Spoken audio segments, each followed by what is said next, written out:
Hi, everybody. So this is the first part of a few steps in our video tutorial series where we're going to work on taking our public website that we've built and securing it so users are going to have to register and log in order to access the information in our Sites to See travel website. So I'm going to share my screen and we're going to jump into Canvas and get started.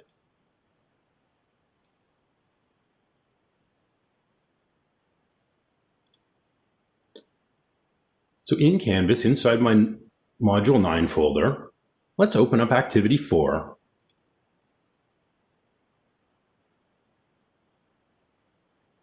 There's three parts to this activity, three things we're going to need in order to allow users to register as well as log into our application.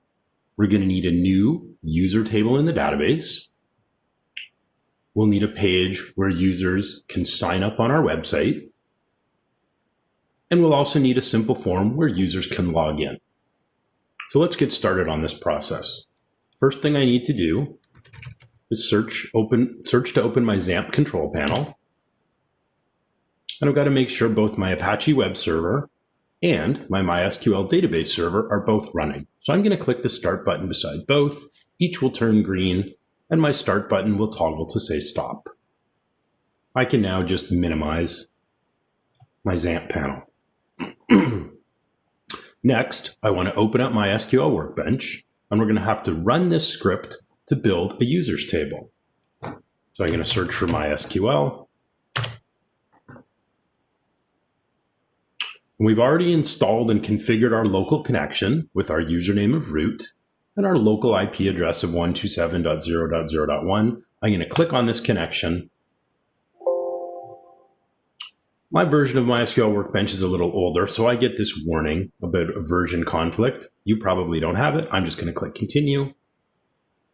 And this will take me to a blank query window.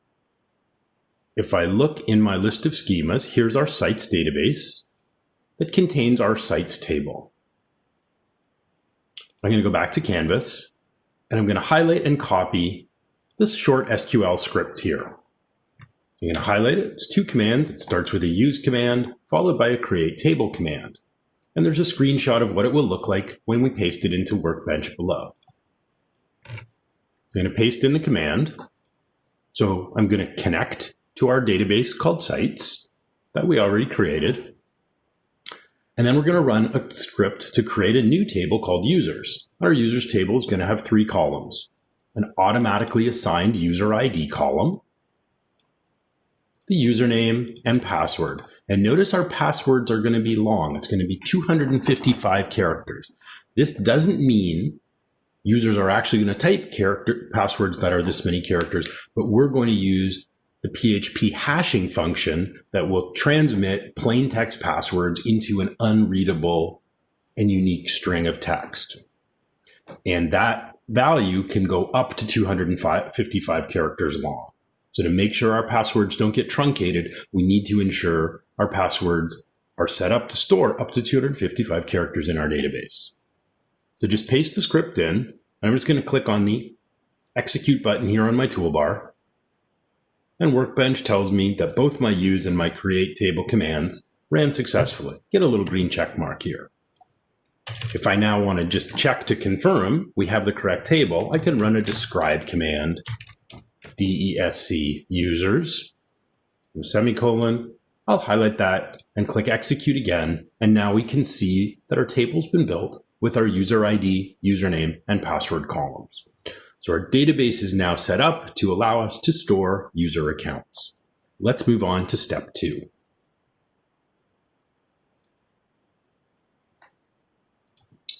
We've got our local web server running, so I'm just going to check to make sure I can load it in my browser. So my URL is localhost 800/sites2see, and yours will simply not have the :800. You're just type in the URL in any web browser, localhost/sites2see, and that's going to bring up our homepage with our site header, footer, navigation links, as we've been working on so far in this course. We've got register and login links here in the navigation. And when I click register right now, we get a 404 not found error. So our first step today is to fix this. We want to build a simple registration page that will load when the user clicks our register link. So let's open up our project in Visual Studio Code so we can start building the register form.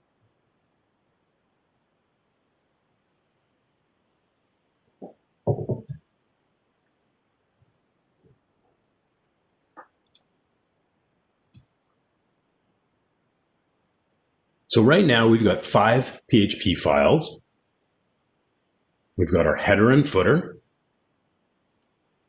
Header up here, our footer at the bottom. We've got our index homepage. We have our My Sites page.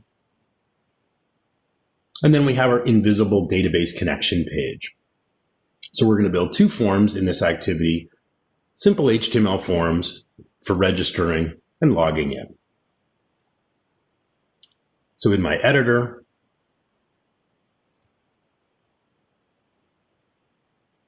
I'm going to click the plus sign here to create a new file, and I'll just call it register.php. We'll want our header at the top. So we're just going to require header.php. And we want our footer at the bottom.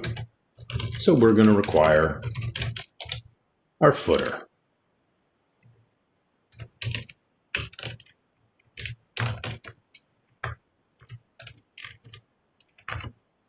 So if we click the register link right now, we should get our 404 error should go away, and we should get a blank page that just displays our header and footer bars. Let's try it out. Jump back to my browser. I'll click register, and now we get a blank page showing up. So this is what we want.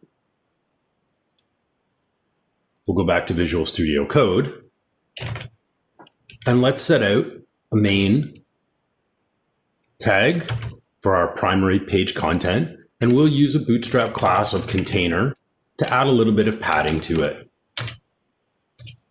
And down at the bottom, we'll close off our main section.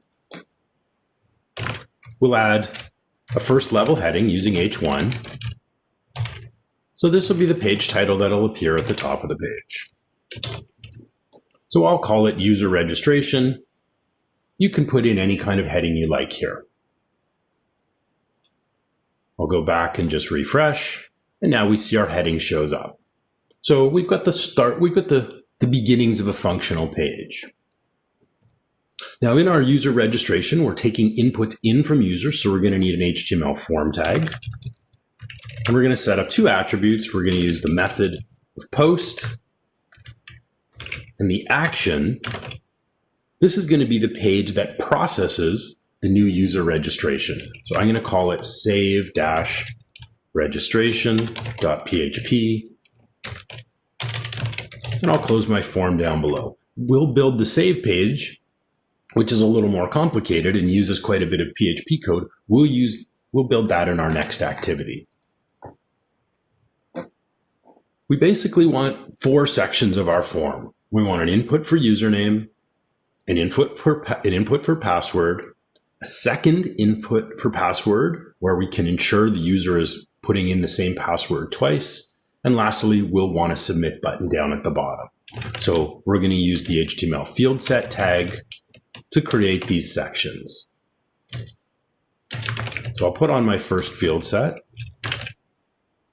And I'm going to style it with Bootstrap by using a class of form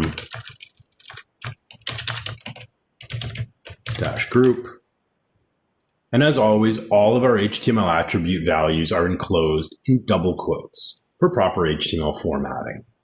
Let's add a label here. And our label will be for the box called username, which I'm going to put in all lowercase, because this way it matches the name of the column in our database. Remember, PHP is case sensitive, so it's easier if I follow the naming conventions of using lowercase names for everything. We want all our labels to have the same width. So I'll use a medium-sized column of size 2.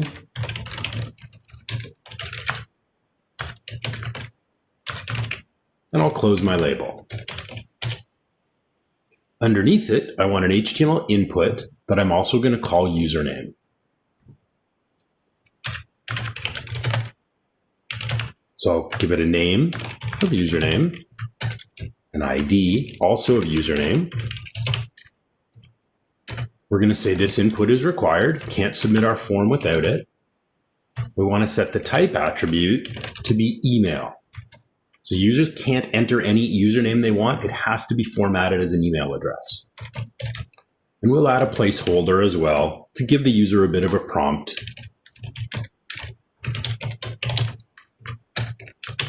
And I'll close my first input.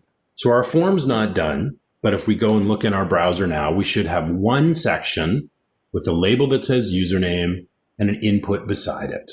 Let's go have a look. If I refresh, we now get a label and a text input with the placeholder email@email.com. When I type, the placeholder goes away. So we need two sections underneath, one for password, another one for confirming the password, and lastly, our submit button down at the bottom.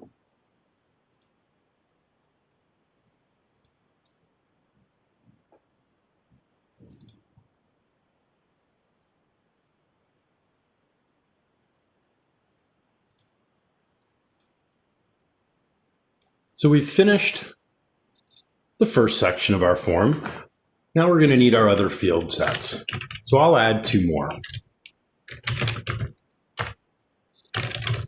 The second field set with a class of form group, which I'll close.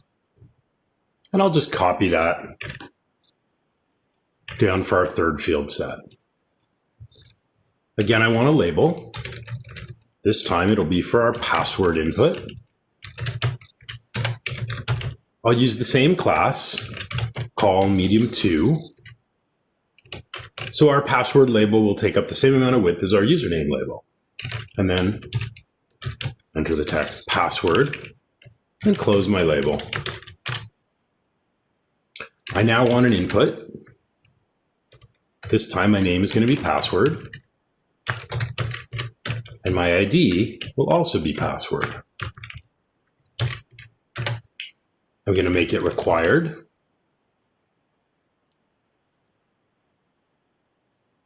And I'm also going to set the type as password, so this way the characters are hidden by the browser. So if someone's watching over a user's shoulder, they can't actually see the password characters being typed. Now, we haven't added any kind of password rule or restriction. We'll do this in a minute. I'm going to take those, actually I'll just manually recreate them. So a label for, in this case, our third field we'll call confirm. Again, we'll give it a class, call MD2.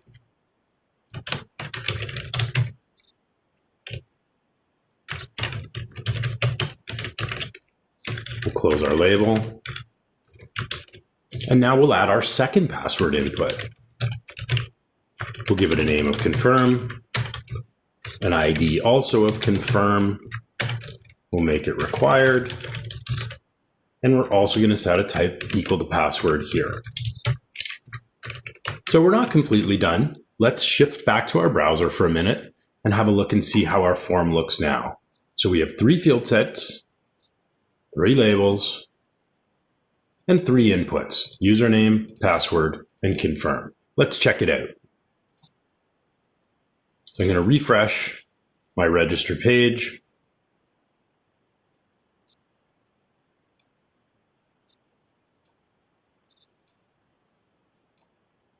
And now we've got three labels, all the same width and lined up, as well as a username, password, and confirm. And we can see by adding type equals password, we don't see the characters as we type. So that's going to be more secure. Now we need a submit button. And then we also want to make sure that we enforce a strong password rule. So users couldn't have a password that was, say, 2 characters long, or couldn't have a simple password like ABC. So let's go back to Visual Studio Code. We don't need another field set, another label and input set, but we do need a submit button. So down below my last field set, I'm going to add a div, and I want this div to be offset 2 characters. I don't want the submit button to appear over here. I want it to be underneath our 3 inputs, so pushed over 2 columns. So for that, I can use a class of offset MD2, MD for medium. So this is going to push our button over to the right, so it'll align vertically with our 3 inputs. Close my div, and then inside here, I'm going to add a button. I'll use Bootstrap to style it. We'll give it a class of btn and btn primary. And our button will say register. And then we'll end our button tag.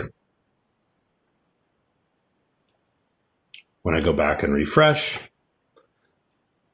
now clicking my button right now is going to give us an error because our form, even if I fill something out,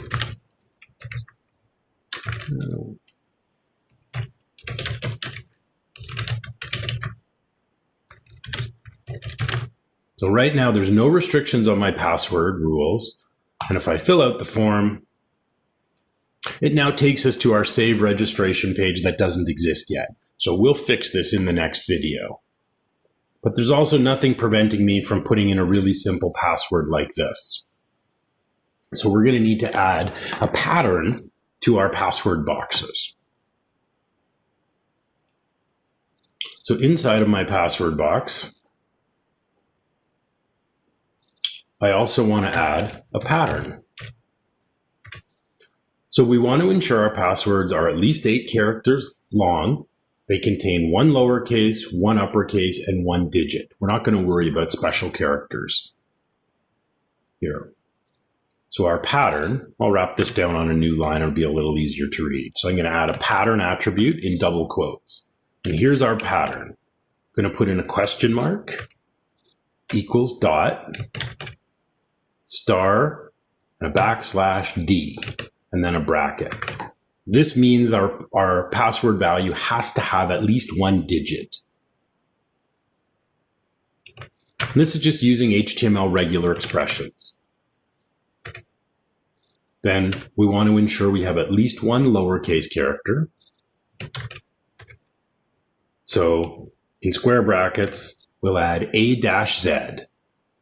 So somewhere in that password, there's got to be a lowercase character from A to Z. We want to repeat the same rule with uppercase characters.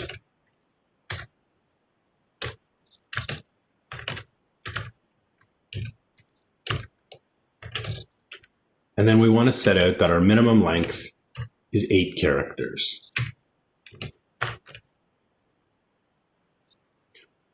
We want to apply this pattern to our confirm box as well. So I'm going to copy that pattern attribute. And I'm going to enter it down here as well. And my pattern all appears inside of double quotes. So let's save this and try out our patterns. If I put in, I'll refresh my form. So if I put in the password of A, I get an error saying to match the requested format. If I put in a password that's longer than 8 characters, but again, I'm just using all lowercase characters, I still get the message. If I put in a password like capital T and then lowercase est 1, 2, 3, 4, this time I notice I've followed the pattern. So I'll try test 1, 2, 3, 4, and I get no red errors. So again, our pattern is checking for at least 1 digit, at least 1 lowercase, and at least 1 uppercase, as well as a minimum input length of 8 characters. So our register page is largely done now. We now want to build a similar form, but it's going to be a little bit simpler.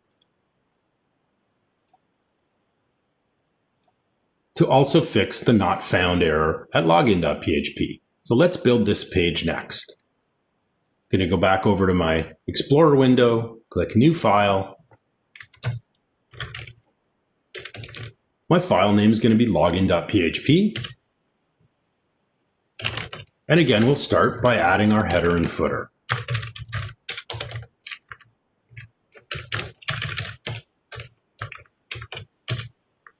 I can even copy this line down to the bottom and paste it. And I'll just rename my header file to footer.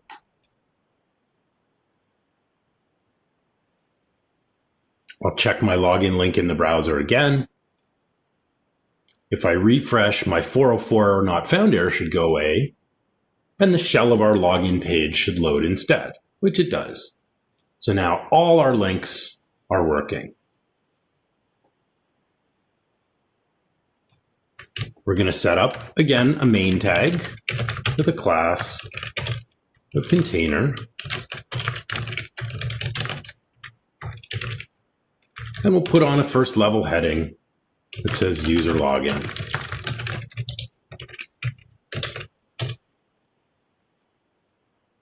We now need a form, just like we did on our register page. Again, we'll use our post method. And this time our action is going to be, we're going to load a page called validate.php. We'll build this page in the next activity, and it'll be used to check if the username and password are found in our users table of the database. We'll close our form down below. Again, I want to set up 2 field sets. We had 3 in our register page, because not only did we ask for a username and password, but we also wanted our users to confirm the password input. On our login page, we don't need the confirm. So we only need 2 field sets. I'll use our first field set, and I'll use the same layout class, call MD2, and our label.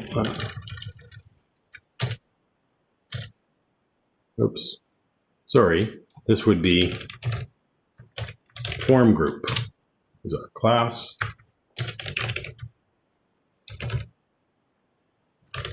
We'll close our field set. I'm going to copy that and paste it. So we've got 2 field sets. Each one's going to have a label and an input inside. So our first label, just like on our register form, is going to be for username. And we'll make our label 2 columns wide. And the text in our label will say username.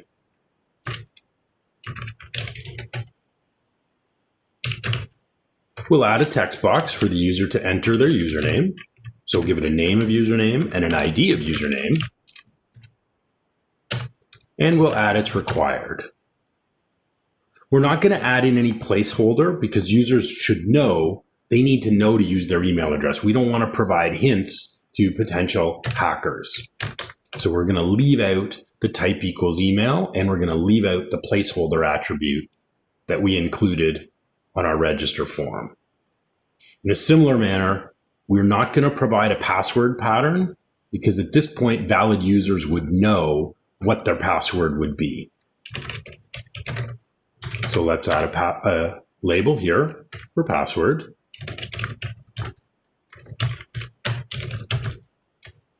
Again, we'll use a 2 column wide label. And the text of our label will say password. And then we'll add an input. Our name is password. Our ID is also password. And our last attribute, our type, is password as well. It's also going to be required, so a user can't submit our login form if they have not entered any username or password. Let's go and have a look at our form right now.